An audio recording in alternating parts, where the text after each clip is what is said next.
Most people drove past it without a second look. He stopped, counted his last $8, and bought it. 8 crumpled bills on a county clerk's desk for a vessel nobody wanted. But behind the rust at the bow, someone had welded a steel plate shut decades ago. Cole Merritt stands at the edge of the Harkins Point Municipal Dock with his hands in the pockets of a faded olive-green canvas work jacket, the white border of a creased Polaroid just visible against his chest where the jacket shifts in the wind. Below him, listing 15 degrees to starboard in a silted berth at the end of the pier, a tugboat called the Alma Ray is doing its level best to become part of the ocean floor. Most people drove past it without a second look. He stopped, counted his last $8, and bought it.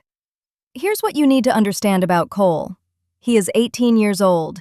He aged out of the foster care system 6 days ago with $43 in his pocket and a duffel bag containing every object he has ever owned.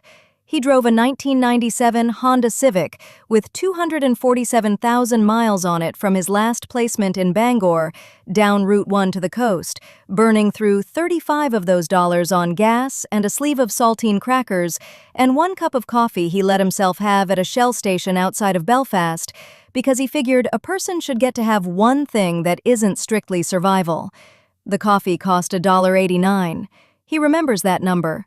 You remember every number when you're watching the math shrink. $8 left. That's all of it. The Polaroid in his breast pocket shows a man standing on the deck of a boat.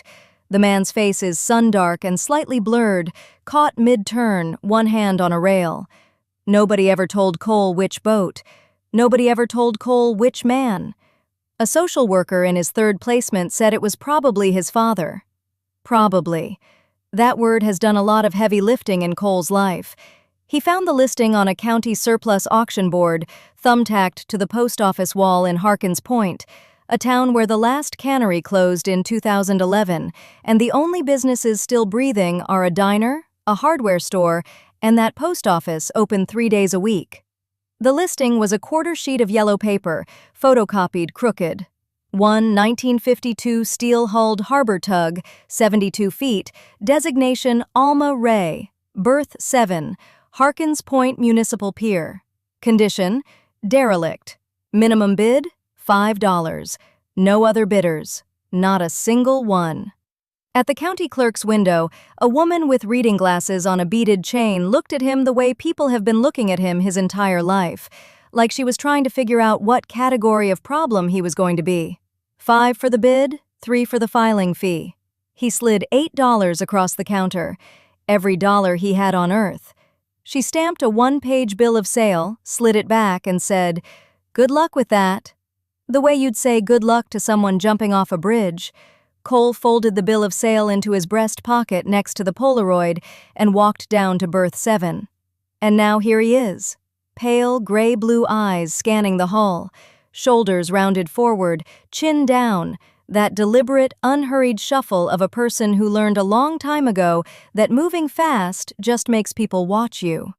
Sandy blonde hair buzzed close on the sides, longer on top with that natural leftward part, and a faint birthmark the size of a thumbprint on the right side of his neck just below the ear. Dark brown cargo pants frayed at the hems, scuffed tan work boots with mismatched laces, one brown, one black. He looks exactly like what he is, a kid with nothing, standing in front of the nothing he just bought. The gangway is a plank of pressure-treated lumber someone laid across the gap years ago. It bows under his weight. His boots hit the deck and the sound is hollow, metal ringing under rust. He steps through the wheelhouse door. Cracked glass but intact, an old helm wheel with the varnish worn to bare wood at 10 and 2. The smell hits him first. Diesel and brine, and something older underneath, something buried. Cedar maybe, or linseed oil. Like someone had been building things in here once. The name Alma Ray is painted in faded gold leaf on the stern transom and bolted inside the wheelhouse on a brass plate that's gone green at the edges. Below deck, the engine room is ankle-deep in dark water. Rust has eaten the surfaces into lace. Delicate, almost beautiful if you don't think about what it means structurally. Every step sounds like he's walking through a living thing. metal groaning, water shifting. He climbs back up into the daylight, and something is sitting on the dock. A large old German Shepherd mix, tan and black coat thinning along the ribs, gray muzzle, one ear standing straight up, one folded at the tip. Patient brown eyes, a slight hitch in the right rear leg, no collar. The dog is just sitting there, watching him the way only an animal that has been waiting for something a very long time can watch, without urgency, without demand, just presence. Cole pulls the half-empty sleeve of saltines from his duffel, sets them on the dock planks. The dog eats slowly, one cracker at a time, like someone who has learned not to rush food because you never know when more is coming. Then the dog follows him aboard. Nobody asked. Nobody was asked. Cole finds a hand bilge pump lashed to a bulkhead bracket below deck and starts pumping. Hours of it. His arms burn, his shoulders lock. The water drops an inch, then 2, then a foot in the forward compartment. And as the waterline falls, something emerges from the dark. A steel plate, welded across the entire forward bulkhead, floor to ceiling, sealing off the bow section completely. The welds are old, decades old, ground smooth and painted over with the same gray primer as the rest of the hull. Someone sealed this compartment on purpose, and whoever did it wanted it to stay sealed. Cole presses his palm flat against the cold steel. It doesn't give. Up on the adjacent dock, a man has been mending lobster traps for 2 hours without saying a word. Broad-shouldered, barrel-chested, silver-white hair combed straight back, a red bandana folded into a neat square in his left back pocket. He watched Cole pump every one of those hours. Now he stands, walks over, and sets a thermos of black coffee on the rail. Doesn't speak, doesn't nod, just sets it there and walks back to his traps. Cole drinks it standing in the wheelhouse with rust on his hands and salt on his lips. It's the best coffee he's had in weeks. That night, Cole sleeps in the wheelhouse with his duffel bag as a pillow and Dutch curled warm against his boots. The harbor goes quiet. The tide pulls at the hull, and in the silence before dawn, he hears something shift deep below. A metallic groan from behind the welded plate at the bow. Dawn on the second day aboard the Alma Ray. Cole wakes to the sound of Dutch scratching at the welded bulkhead plate, his nails dragging across the steel in slow, deliberate strokes. Not frantic, not panicked, deliberate, like the dog has done this before, like he's been doing it for years. Cole sits up on the wheelhouse bench where he'd slept, his olive-green canvas jacket bunched under his head as a pillow, and for a second, he doesn't know where he is. The harbor light through the salt-fogged glass, the smell of rust and diesel and old wood, the creak of the hull shifting against the dock pilings. Then it all comes back. The auction, the $5 bill, the deed folded in his back pocket, the metallic groan in the dark that woke him sometime before dawn. He pulls on his boots, one brown lace, one black, and climbs down into the hull. Dutch is sitting in front of the welded plate at the bow, patient as a church usher, that gray muzzle pointed straight at the steel. One ear up, one folded at the tip. He doesn't look at Cole. He looks at the plate. Now here's where the math gets real, and I need you to sit with it for a second. Cole Merritt has $0. Not low on cash. Not things are tight. 0. The $5 went to the Harbor Authority for the boat. His checking account, if you can call it that, is a prepaid card with $0. 00 on it. What he has, everything he has in the world, is a half tank of gas in a rusted Civic parked on the municipal lot, a sleeve and a half of saltine crackers, a jar of Jif that's maybe a third full, and a gallon jug of water from a gas station tap. At $1.25 per pack of crackers, he's looking at roughly 3 days of food. Maybe 4 if he stretches the peanut butter thin enough. After that, he either finds work or he doesn't eat. But first, the plate. He searches the boat, every compartment, every locker, every drawer that still opens. The engine room gives him a rusted socket set missing half its pieces. Under a bunk in the crew quarters, he finds a crowbar. Old, heavy, the kind with a curve at one end that could pry a railroad spike. Good steel, though. He can feel it in the weight. He takes the crowbar to the welded plate, sets the flat end against the seam where steel meets steel, and leans his full 150 pounds into it. Nothing. He repositions, tries the top corner where the weld bead looks thinnest, hammers the crowbar with the heel of his boot until his ankle aches. Nothing. The welds hold. Quarter-inch plate, welded on all four sides by someone who knew what they were doing, someone who wanted this shut, someone who wanted it to stay shut. Cole sits back on his heels, breathing hard in the closed air of the hull. Dutch watches him with those patient brown eyes. The birthmark on Cole's neck is flushed pink from the effort. He needs a cutting torch. He doesn't have a cutting torch. He doesn't have 11 cents for a cutting torch. He sleeps on it. The next morning, footsteps on the dock. Heavy ones, deliberate. The kind that belong to a man who hasn't hurried since the last century and isn't about to start now. Gus Hadley stands at the gangway with a portable oxyacetylene cutting torch on a hand truck. Navy blue fisherman's sweater, rolled collar, white undershirt underneath. Silver white hair combed straight back. 2 days of white stubble on a square jaw. That red bandana folded neat in his left back pocket. He's got the torch, 2 tanks, a striker, and a pair of welding goggles that look older than Cole. He sets the whole rig on the dock like he's dropping off a borrowed lawnmower. "Saw you working on that plate." Cole stands at the rail, hands in his jacket pockets. The Polaroid's white border shifts against his chest. "I can't pay you for this." "Did I ask?" 5 words from Gus, 5 words from Cole, and that's the whole conversation about money they will ever have.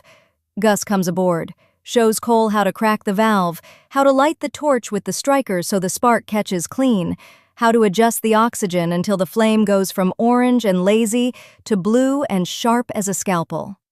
He shows him how to follow a weld bead. Slow, steady, let the steel melt and separate instead of forcing it.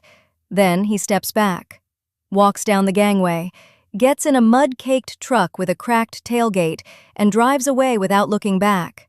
Did not watch, did not hover, did not say, "You're welcome," or "Good luck," or "Be careful."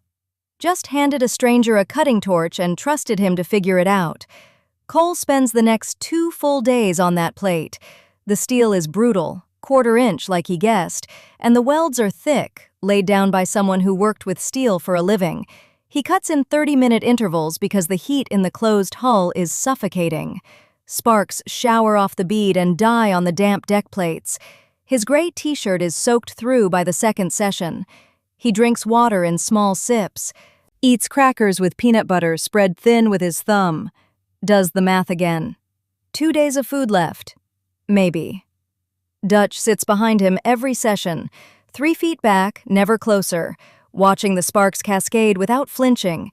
That slight hitch in his right rear leg when he shifts position. But he doesn't leave. He doesn't move. He just watches. On the second afternoon, while Cole is cutting the bottom seam, a man appears on the municipal pier. Charcoal gray wool overcoat, crisp white Oxford open at the collar, slim navy trousers with a pressed crease, polished black Oxfords that have no business being anywhere near a working waterfront, a slim black leather portfolio tucked under his left arm, dark brown hair parted and styled with product, one hand resting in a trouser pocket, weight on one hip, chin slightly elevated, that asymmetric left eyebrow arched like everything he sees mildly amuses him. Nathan Price walks the pier slowly, photographing the waterfront with his phone. He pauses at the Alma Ray, watches Cole through the open hatch, the blue light of the torch flickering across the hull. He makes a note in the portfolio, a single note. Then he tucks the pen back in his coat and stands there a moment longer, studying the boat the way a man studies a lot before he buys it. Cole sees him, pale gray-blue eyes through the welding goggles, looking up through the hatch at a man in a $1,000 coat making notes about his home. He does not engage. He goes back to cutting. Price leaves without speaking, but he'll be back. They always come back. The final weld bead cracks like bone, a sharp, clean snap that echoes through the hull and makes Dutch's good ears swivel forward. Cole kills the torch, sets it down, takes the crowbar and wedges it into the gap where the steel has separated, and he pulls. Cole breaks through the last weld bead on the steel plate and pulls it free with a crowbar. Behind it is a compartment the size of a walk-in closet, sealed airtight for decades, and every surface inside is covered. Shelves, boxes, envelopes, a filing cabinet bolted to the deck. The air that rushes out smells like cedar and old paper and something faintly like machine oil. Cole stands in the opening with the cutting torch still hissing in his hand, and Dutch pushes past his legs into the dark. Cole steps into the sealed bow compartment of the Alma Ray with a flashlight in one hand and Dutch pressing against his right leg, and what the beam finds stops him in the doorway. 3 wooden shelves bolted directly to the hull ribs, a 2-drawer steel filing cabinet anchored to the deck with lag bolts, a wooden crate shoved beneath a workbench that runs the width of the compartment, and mounted to that bench, a machinist's vise with a jaw rusted half open. The air is cedar and old paper and machine oil, so faint it's more memory than smell, and it hasn't moved in here since before Cole was old enough to tie his own boots. Dutch's nails click across the steel deck. He circles once, sniffs the base of the filing cabinet, and lies down against it like he's done this before, like he's been waiting to do it again. The flashlight beam catches the shelves first.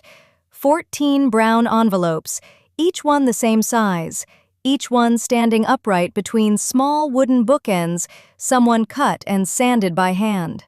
Every envelope has a year written on it in black marker, neat block letters: 1994, 1995, 1996, all the way through 2008. 14 years, 14 envelopes. Cole doesn't touch them yet. His eyes move to the workbench. A thick, leather-bound logbook sits in the center, its cover dark with age, its spine cracked but holding.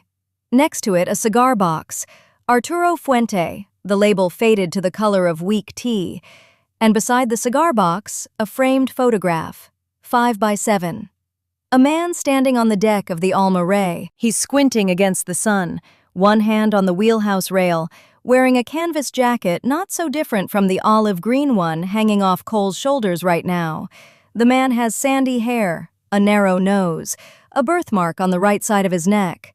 Cole pulls the creased Polaroid from his left breast pocket. The white border catches the flashlight. He holds it next to the framed photograph. Same man, same face, same birthmark. 20 years apart, maybe, but the same damn person. His father, Edward Merritt. Ed. Cole sets the Polaroid on the workbench, face up, and opens the logbook. It is not a ship's log. There are no tide charts, no weather notations, no cargo manifests. The first entry is dated September 14, 1971, and it reads, James Pelletier, $40 for groceries, wife on bed rest, no income this month. The handwriting is careful, slightly slanted to the right, the letters pressed deep enough into the paper that Cole can feel them with his fingertip. Every entry follows the same structure: a name, a date, what was given, and a single line of context, never more than one sentence, never less than the truth. December 1983. Hattie Burgess, $200 for heating oil. Husband left in October, 3 months behind. April 1989. Tom Kelly, engine repair, no charge, just lost the cannery job. June 1995. Anonymous, $3,200 to Portland General for Margaret Hadley Surgery Fund. Margaret Hadley. Cole reads the name again.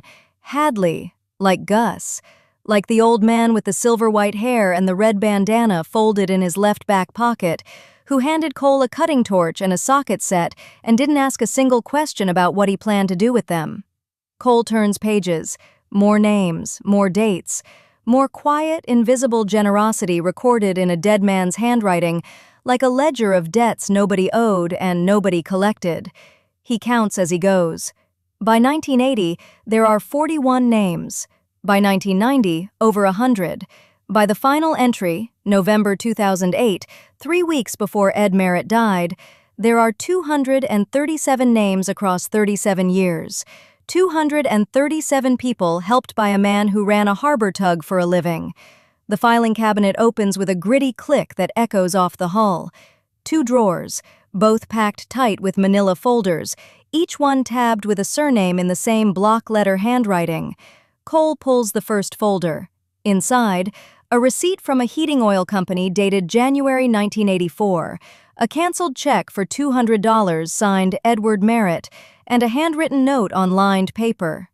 Hattie, don't let her know where it came from. Just say the church fund covered it. He pulls another.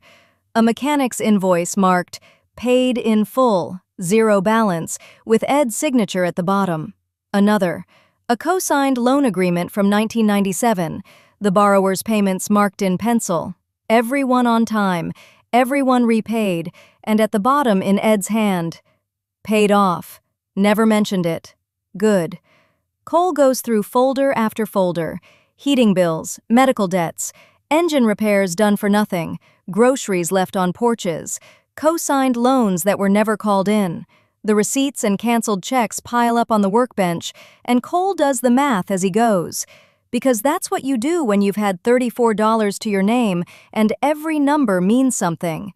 The total climbs past 50,000, past 80, past 100. By the time he reaches the back of the second drawer, the number he's scratched on the inside cover of the logbook reads $141,600, give or take. $141,000, earned one tug job at a time, given away without a single person knowing where it came from. Cole opens the cigar box. 16 U.S. savings bonds, Series EE. Each one printed on that heavy federal paper that feels like it could survive a flood. The first is dated June 1994, the last, October 2008. One for every year of Cole's life until Ed Merritt died. Every single bond is made out to the same name, Cole Edward Merritt. The face values, $500, $1,000, $2,000, $1,800. Cole adds them up twice because his hands are shaking and he keeps losing his place. $23,400. He sets them down on the workbench, presses both palms flat against the wood. The vise is cold against his left wrist. Dutch lifts his gray muzzle and watches with those patient brown eyes, one ear up, one folded at the tip. Cole holds his hands there until the shaking stops. If you've made it this far, stay with me. Because what happens next is the part I've been waiting to tell you.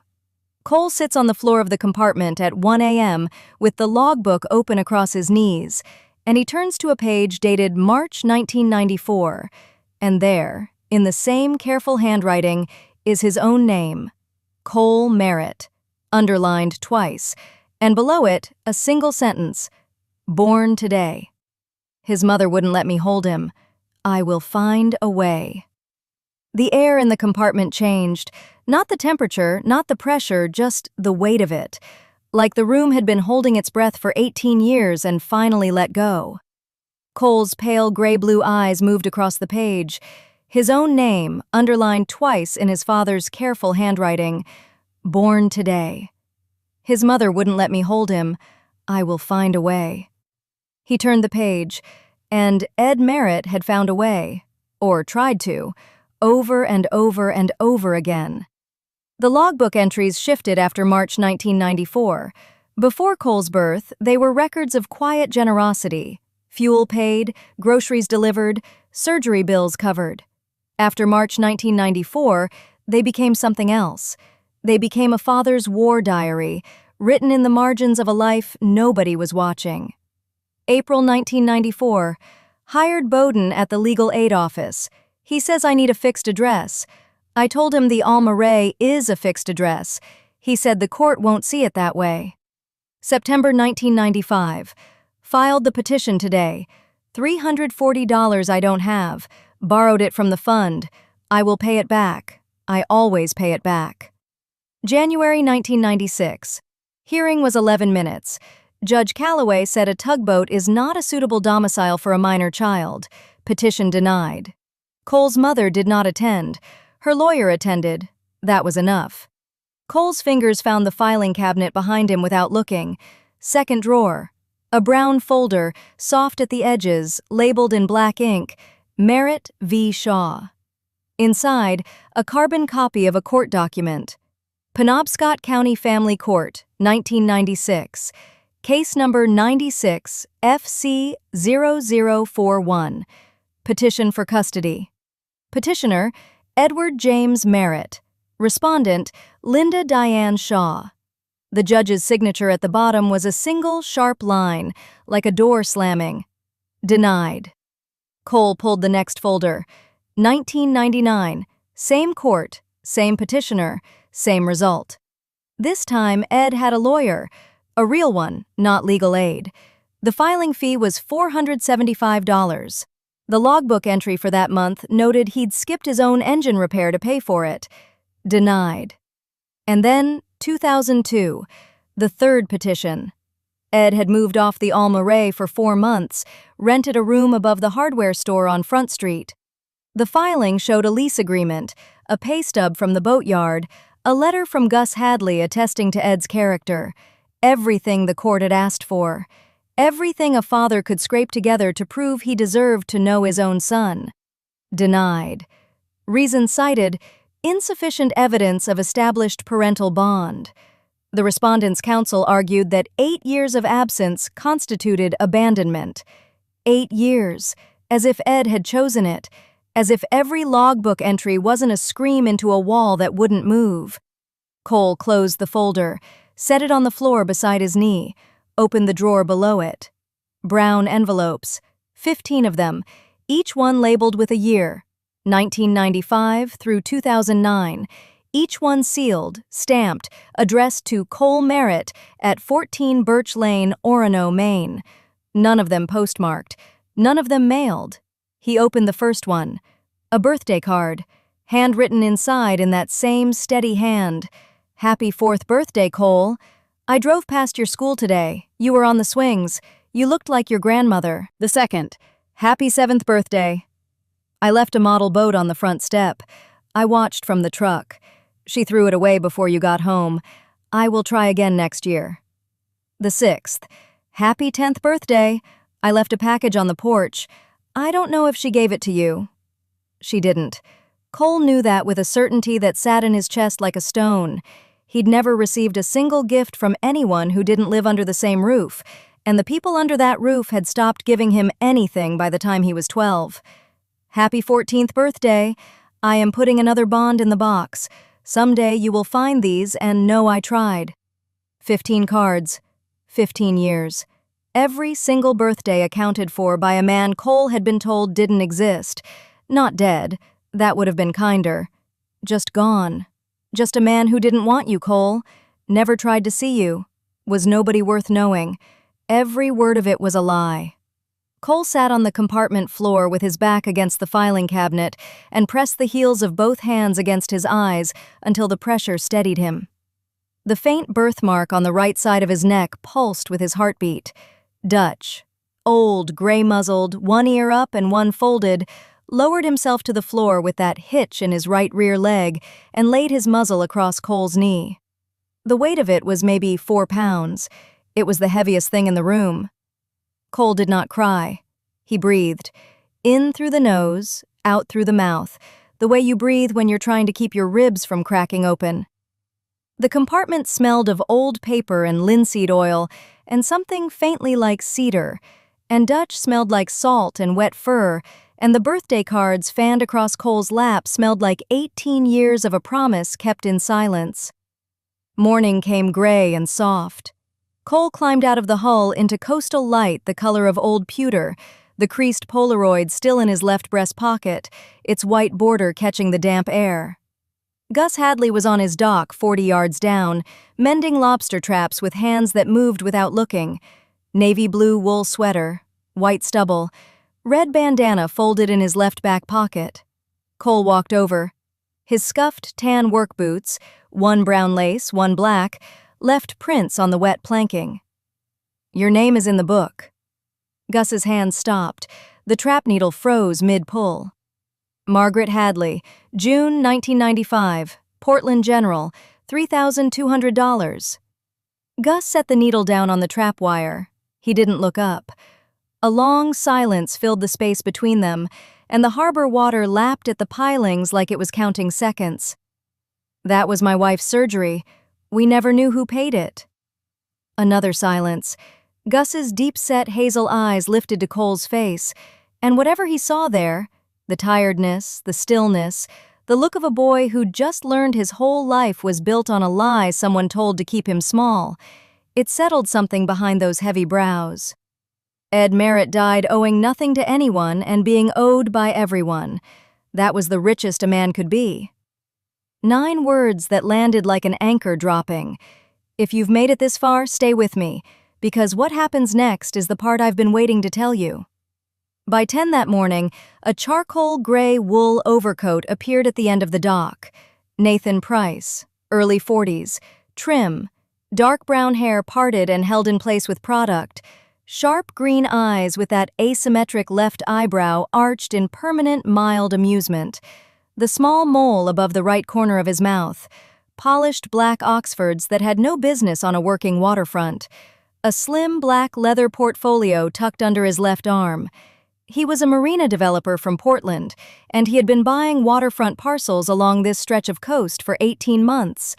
A luxury marina, a restaurant complex, seasonal slips at $400 a foot. The Alma Ray's berth was the last parcel he needed, the final tooth in a jaw he'd been assembling piece by piece, with patience and money and lawyers who billed at $600 an hour. Nathan Price stood on the dock that morning with his portfolio open and a printed offer sheet, and he said the words Cole had been dreading. "I'm not trying to take anything from you. I'm trying to give you a way out. $300,000. You walk away clean. You never have to sleep on a boat again." Cole holds the printed offer sheet in both hands and reads the number 3 times. $300,000, and the paper feels heavier each time, like the ink itself has weight, like the zeros are filling with something dense and cold and undeniable. 300,000. That's not a number you hear when you're 18 with $0 and a dog eating your last sleeve of crackers. That's a number from someone else's life. A life with furniture in it. A life with a lease and a refrigerator and maybe, a future that doesn't taste like peanut butter scraped from the bottom of a jar with a plastic knife. Price stands there on the dock in his charcoal overcoat, slim black leather portfolio tucked under his left arm, that little mole above the right corner of his mouth, catching the morning light like a punctuation mark on a face that never stops smiling. He's patient. He's warm. He doesn't push. And that's what makes him dangerous. Cole folds the offer sheet once, then again, and puts it in the pocket of his olive green canvas jacket opposite the Polaroid. His father on one side, the price of his father on the other. "I need to think about it." 4 words, no argument, no counteroffer, just a fact as flat and plain as the harbor water behind him. Price nods like he expected exactly this. "Take your time. I'm at the Harbor Inn through Friday." He holds out a business card, cream stock, embossed green lettering, edges sharp enough to cut. Cole takes it, slides it into the jacket pocket beside the Polaroid, and the card settles against the photograph like they've been neighbors forever. Price walks back up the dock with that easy, one hand in the trouser pocket stride, chin slightly elevated, weight on one hip. A man who has never once in his life had to calculate whether he could afford both gas and food on the same day. And look, I'm not going to stand here and tell you Nathan Price is evil. He's not twirling a mustache. He's not foreclosing on widows. He's a developer who sees a rotting tugboat on a dying waterfront and knows exactly what it's worth, stripped down to the waterline and replaced with 60 slips and a bait shop and a restaurant called something like The Helm. He is making a fair offer. That's the worst part, because fair offers are harder to refuse than unfair ones. Cole walks the town, past the diner with its neon E flickering, past the hardware store with the same window display it's had since before he was born, a circular saw, a coil of rope, a hand-lettered sign that says, "Ask about bulk nails," past the post office that's only open Monday, Wednesday, Friday, 9 to 1. He counts the empty storefronts, 4 on Main, 2 on Harbor, a shuttered fish market with plywood over the windows, and a for sale sign so sun-bleached the realtor's number is unreadable. He understands, and this is important, what Price's marina would mean. Jobs, traffic, money flowing back into a place that's been bleeding out for a decade. The offer isn't just good for Cole, it might be good for everyone.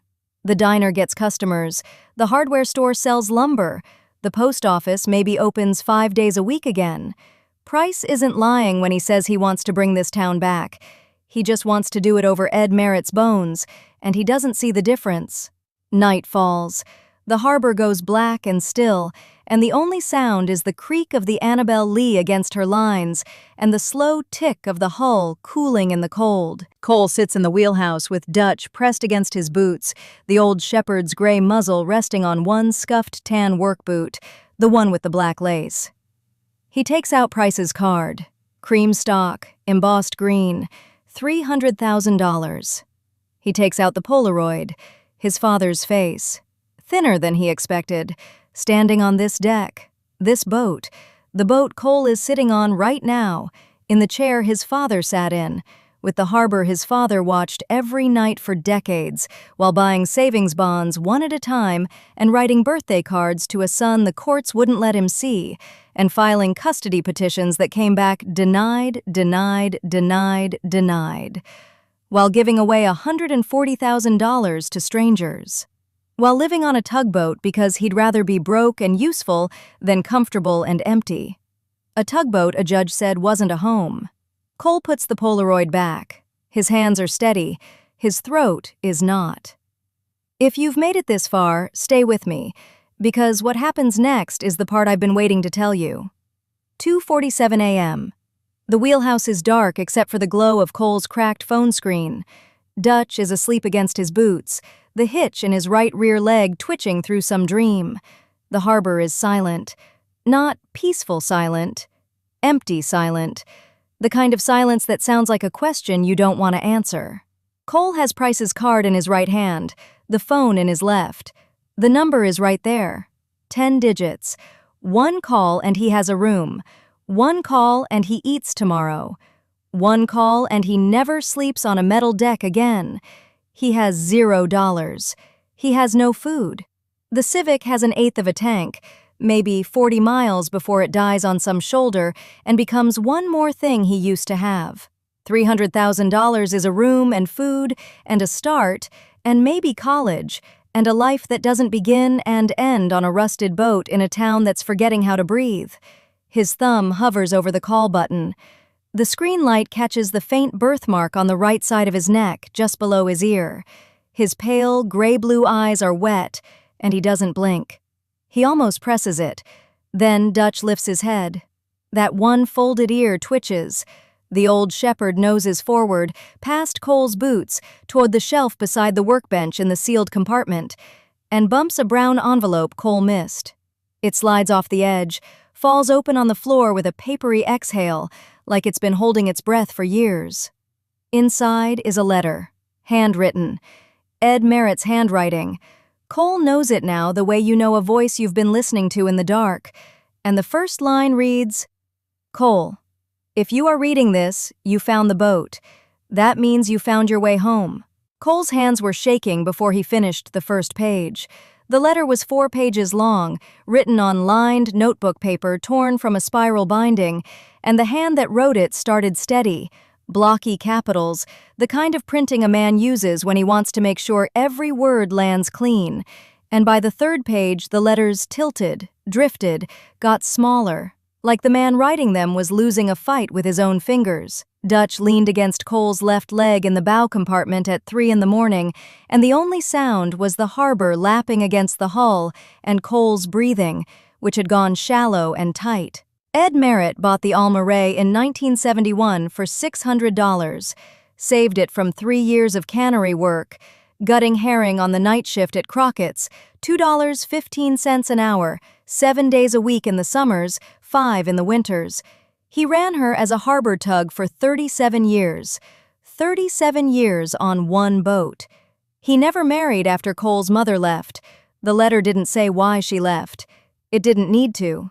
What it said was this: In 2008, when the diagnosis came back, pancreatic, stage 3, the kind that doesn't negotiate, Ed Merritt sealed the bow compartment himself, welded it shut with a borrowed rig because he knew what was coming. The boat would be seized for back taxes after he died. The county would auction it or scrap it, but the compartment would survive. Steel plate, quarter-inch thick, welded on all 4 seams. It would survive because Ed Merritt built things that lasted.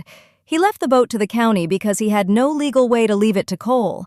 Cole was in foster care. Ed had no parental rights. The courts had seen to that.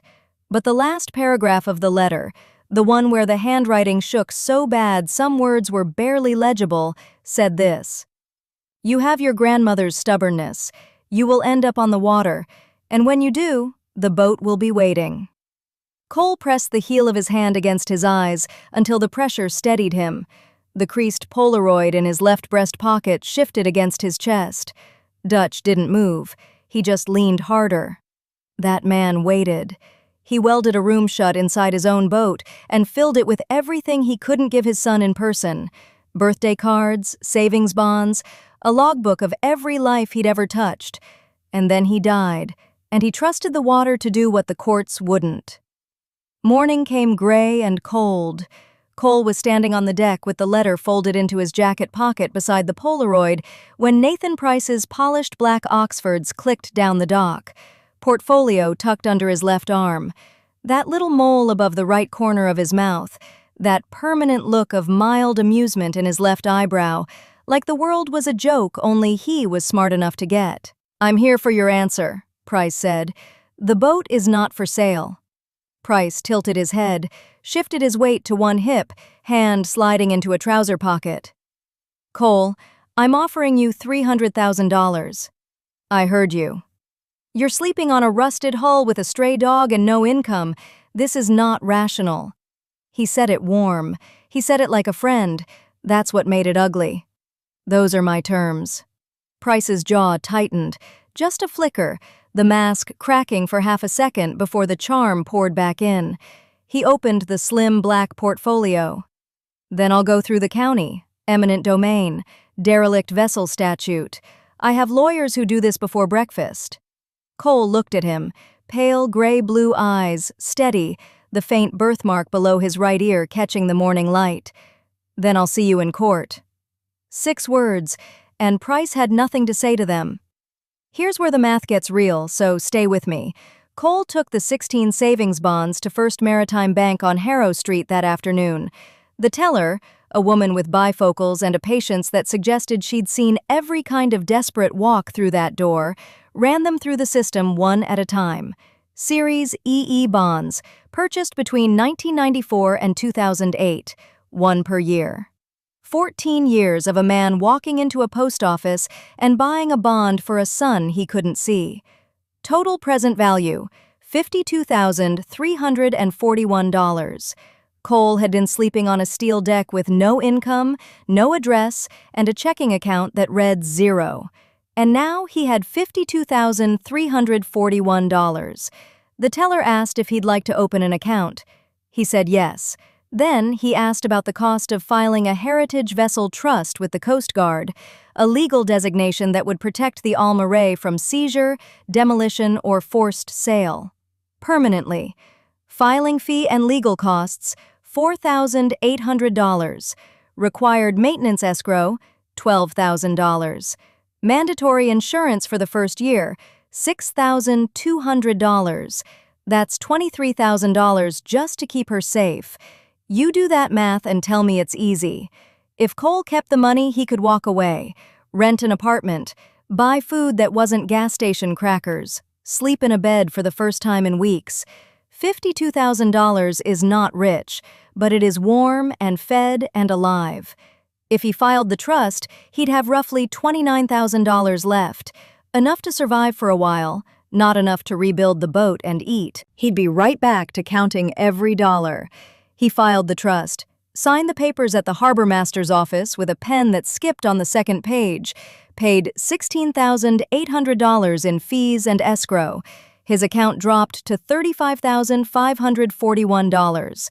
Not comfortable, not safe, But the Alma Ray was protected, and no developer with a charcoal overcoat and a portfolio full of lawyers was going to touch her. Price's attorney filed a motion to challenge the trust designation within 48 hours. A hearing was scheduled, and Nathan Price himself showed up at the harbor master's office 3 days later to review the vessel's historical records, because that's what men like him do. They look for the crack in the foundation, the technicality, the angle. Cole handed him the logbook. "Page 47, your family." Price took it. He sat down on the dock steps. He turned to page 47. Price, Daniel, 1979. $1,400 for truck repair. Price Lobster Company, first season.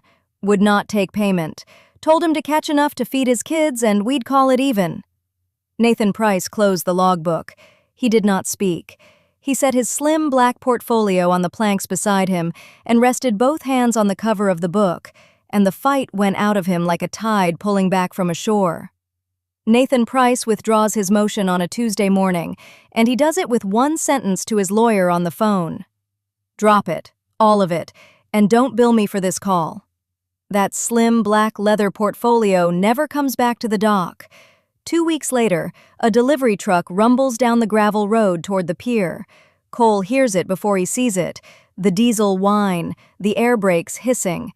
He comes up from the engine compartment with grease on his knuckles and that faded olive-green jacket zipped against the November wind, the white border of the Polaroid just visible in his breast pocket, and he watches a driver unload 12 pallets of marine-grade lumber, stainless steel fasteners, 5 gallons of hull paint the exact shade of the Alma Ray's original waterline. Somebody looked that up. No note, no name on the delivery slip, just a company stamp in the corner, Price Maritime Supply. Cole looks at Gus. Gus stands there in his navy blue fisherman's sweater, arms crossed, white stubble catching the light, and shrugs. Somebody's got a guilty conscience and a credit card. Cole does not mention it. He picks up the first plank and starts rebuilding. And then people start showing up. Not all at once, one at a time, the way Ed Merritt would have wanted it.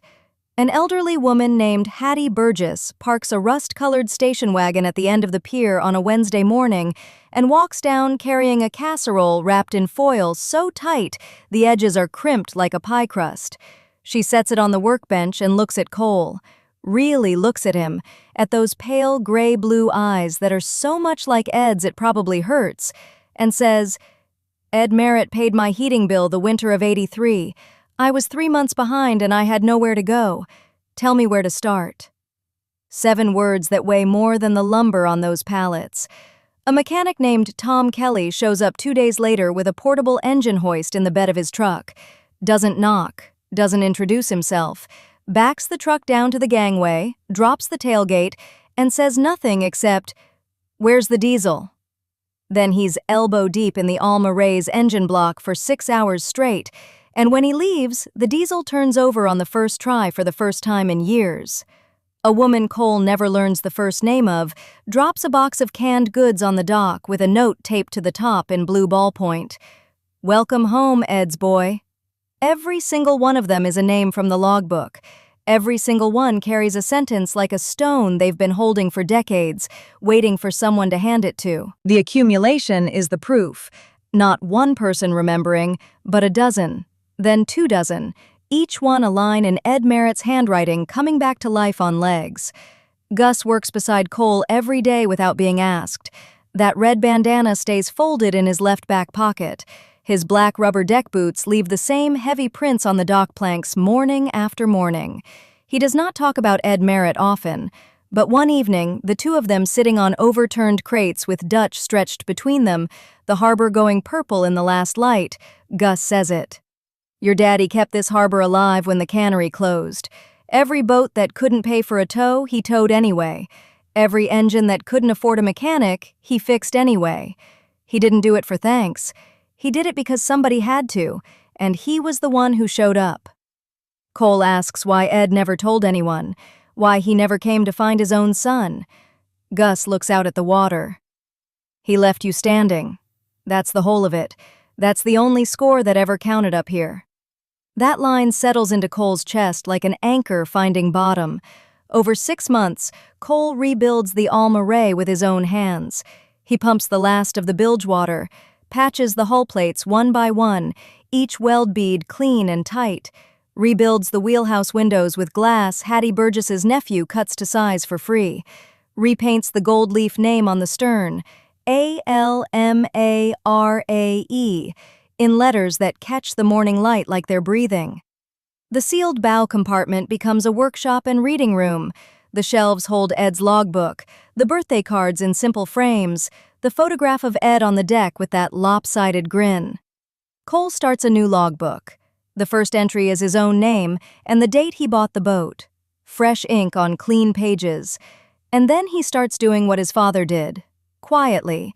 A fisherman whose engine dies off Cutter Point gets a free tow back to harbor.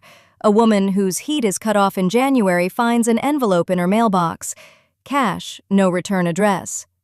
A family whose car breaks down on Route 1 finds a mechanic's bill already paid when they come to pick it up. Cole does not sign his name. He writes each act in the logbook in the same format his father used. Name, date, what was given, one line of context. The handwriting is different. The intent is identical. Nathan Price comes back once more, not in a charcoal overcoat, not with the portfolio. He brings his daughter, early 20s, dark hair like his, and they stand on the dock looking at the restored Alma Ray. The hull gleams, the mast light is on. Dutch lifts his gray muzzle from the foredeck, that one folded ear twitching, and watches them without moving. Price says it quietly, almost to himself. I almost tore this down. Cole, hands in his jacket pockets, shoulders rounded forward the way they always are. But you didn't. My father never told me where that truck came from. I built everything on a favor I didn't know existed. He extends his hand. Cole shakes it. It is not forgiveness. It is acknowledgement that two men can stand on the same dock and see the same water and finally understand they were drinking from the same well. Price leaves. He does not come back to buy. He comes back at Christmas with a case of coffee and a bag of dog food for Dutch. Have you ever held something in your hands that proved someone loved you before you even knew you needed it? Months later, autumn again. The Alma Ray is repainted and steady in her berth, rocking gently against the fenders. The mast light is on. Dutch is asleep on the foredeck, his thin, tan and black coat rising and falling with each slow breath. Cole sits in the wheelhouse, writing in the logbook, name, date, what was given, when he hears tires on gravel. A car pulls into the gravel lot beside the pier.